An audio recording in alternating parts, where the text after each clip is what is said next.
And I am so sorry if the lighting looks weird, but I'm not used to live in the dark time. So you're just going to have to excuse my purplish color. But I wanted to introduce to you, for those of you who do not know, Constable Hatfield, Mr. Eric Hatfield. And, of course, we have Amy with us again. So, hey guys, and welcome. Ronnie Remedies, and he owned Shreveport Limousine. Ronnie Remedies was at every function, which is fine to do that. But Ronnie Remedies and filed a false police report with the Shreveport Police Department.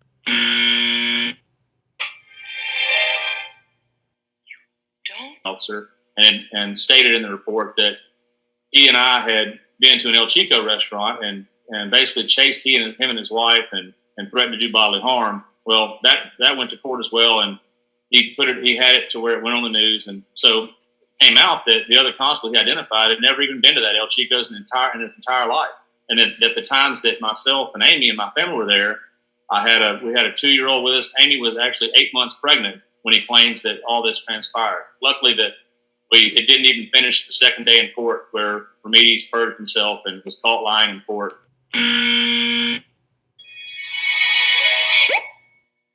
Another one, Jennifer Jenkins Stovall, was another bad actor that came forward, and she created a video on her own of my family dying in a plane crash. What you talking about, Willis? Of an actual family that did perish in a plane crash. She used that video footage and made a song, "I Hate Everything About You," and basically stated that she wished our family would perish in a plane crash.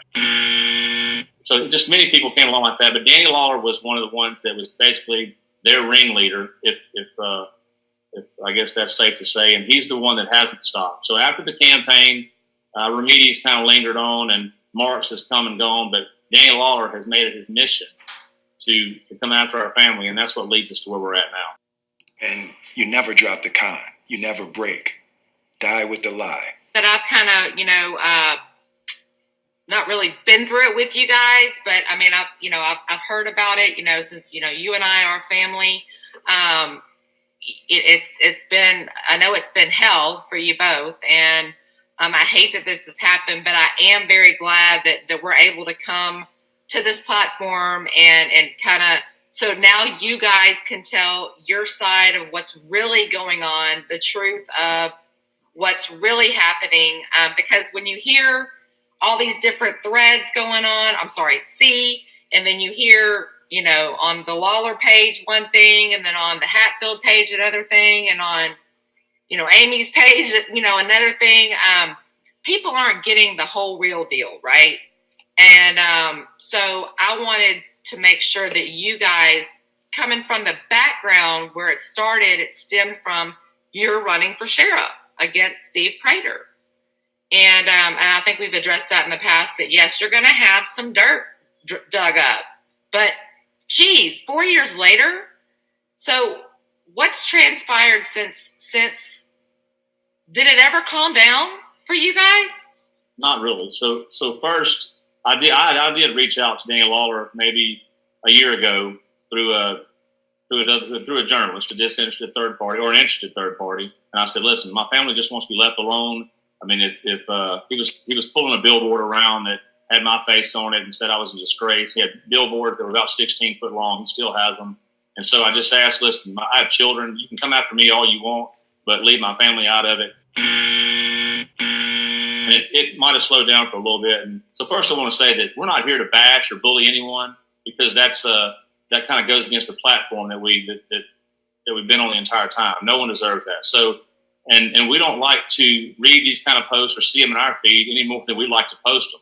But this is our only outlet. This is our only way to tell our story, and this is Amy's only way to tell her story. And so if we sit back and be quiet and ignore it and walk away and act like it never happened, and then it never changes, and then people continue to be placed on the front page of this trash paper. And I mean, I know all of you know that have read this feed and kept up with it, that 3 people have already come forward that had loved ones that committed suicide simply because they were placed on the front page of this Inquisitor and lies were written about them. And these people took their own lives because of the humiliation, and they just couldn't take it.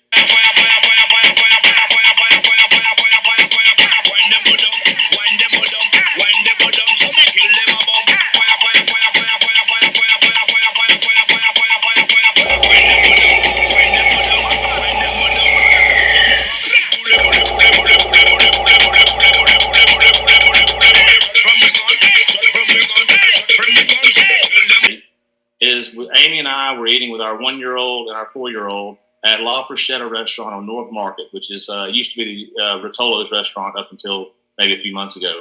We were eating there about maybe 1:30 in the afternoon. It was later in the day after lunch. There were only 2 other tables there. Amy, you can tell them what happened when you walked up to the deputies and they talked to you. So I walked up to the deputies.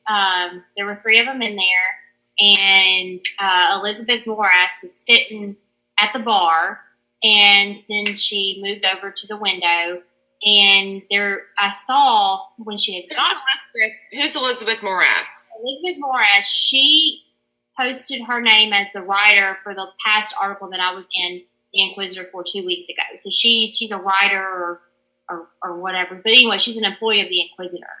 And she's the photographer that y'all did not hire to take your picture at lunch, correct?